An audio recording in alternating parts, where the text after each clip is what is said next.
Siapapun yang tidak tahu mengira dia seorang atlet. Namun di sekolah dia mulai berpura-pura menjadi timpang lagi. Dia berjalan mendekat dan meraih tangan orang lain dan memutarnya. Dia melemparkan tas sekolahnya ratusan meter jauhnya. Semua orang tercengang dengan pemandangan ini. Bos tahu bahwa orang cacat itulah yang menghalangi jalan untuk menghasilkan uang. Jadi dia membawa sekelompok orang untuk mencari Somun untuk menyelesaikan masalah tersebut. Tapi bosnya menemukan Somun tampak lemah dan lumpuh. Pria gendut itu berjalan dan mengangkat Somun dan melemparkannya ke jendela. Kali ini dia menargetkan orang yang salah. Somun hanya menggunakan satu tangan, memutar tangan gemuk pria gendut itu. Kemudian terjadi tindakan untuk memutus keturunan. Kemudian dia menamparkan adiknya hingga dia meragukan hidupnya.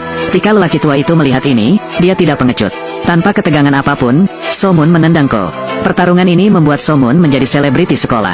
Kemudian bos menjadi semakin marah. Jika orang cacat bisa bertarung, lalu panggil semua saudara untuk bertarung bersamanya. Jadi malam itu sepulang sekolah, dua teman Somun diculik. Saat itu Somun menerima panggilan video dari Kang Sik.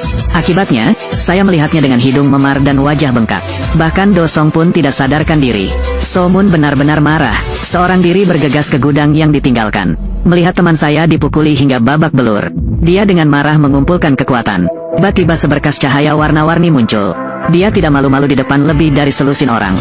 Putar dan tekuk batang besi dengan tangan kosong. Kalahkan semua gangster. Aktifkan mode Iron Man secara langsung. Kalahkan mereka sampai mereka lari dalam kekacauan. Akhirnya menangkap seorang pria yang tidak beruntung dan menghajarnya hingga gila. Semoga Mo tak muncul tepat waktu untuk menghentikannya. Saat itulah polisi tiba, membawa mereka ke sekolah untuk rekonsiliasi. Tidak tahu kalau keluarga pengganggu ini sangat kaya. Salah satunya adalah putra wali kota. Orang tua menerima kabar dan tiba di sekolah. Wali kota melihat putra kecilnya dipukuli. Pukul seperti kepala babi yang tiba-tiba marah. Pimpinan sekolah gemetar dan meminta maaf kepada wali kota. Ketika dia mengetahui bahwa Somun yang kurus telah mengalahkan puluhan orang sendirian. Mereka semua menunjukkan ekspresi tidak percaya. Wali kota mengira Anda belajar kungfu Tiongkok.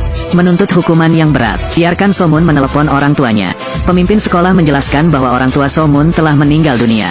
Hanya kakek dan nenek saya yang membesarkan saya. Wali kota, setelah mendengar ini, berkata, bahkan ketika kakeknya berlutut, dia tidak menerimanya. Somun menjelaskan bahwa pelaku intimidasi itu menindas teman-temannya terlebih dahulu. Namun wali kota yang diktator memberinya pukulan. Mengancam pengemis seperti Somun akan mengakibatkan hukuman penjara. Pada saat ini, kakek Somun juga tampil mendominasi. Katakanlah pihak lain tidak memiliki aset 1 triliun. Beraninya kamu mengucapkan kata-kata berlebihan di sini. Katanya Somun adalah pahlawan yang membawa keadilan. Dan buang senjata kriminal pengganggu sekolah. Minta polisi membandingkan sidik jarinya satu persatu. Akan menuntut pelaku intimidasi di sekolah atas pembunuhan. Saya berbicara, jangan lupa memukul wali kota. Baru kemudian polisi mengetahui identitas lelaki tua itu. Ternyata pimpinan Kim adalah bos sebuah perusahaan terkemuka di industri logistik. Salah satu dari 10 orang terkaya di negara ini. Ketika presiden melihatnya, dia harus memanggil kakaknya. Pimpinan sekolah tidak boleh mengecewakan kedua pihak. Jadi dia menundukkan kepalanya dan bertanya pada Somun apakah dia bisa mundur selangkah. Ketua Kim tidak menginginkan itu. Selidiki masalah ini secara menyeluruh. Untuk pertama kalinya, Somun juga merasakan adanya seseorang yang mendukungnya. Kemudian orang tua itu membawanya pulang. Sebelum berangkat, dia menyuruh Somun menjadi pengusir setan. Ternyata identitas mereka tidak sederhana. Kim kemungkinan besar bertanggung jawab atas logistik tim. Dan Bibi Chu adalah pengasuh di tim. Menyembuhkan tulang secara alami. Mo tak memiliki kekuatan aneh yang bertanggung jawab atas kekuatan. Pisau baja hitam itu bisa patah hanya dengan satu tekukan jari.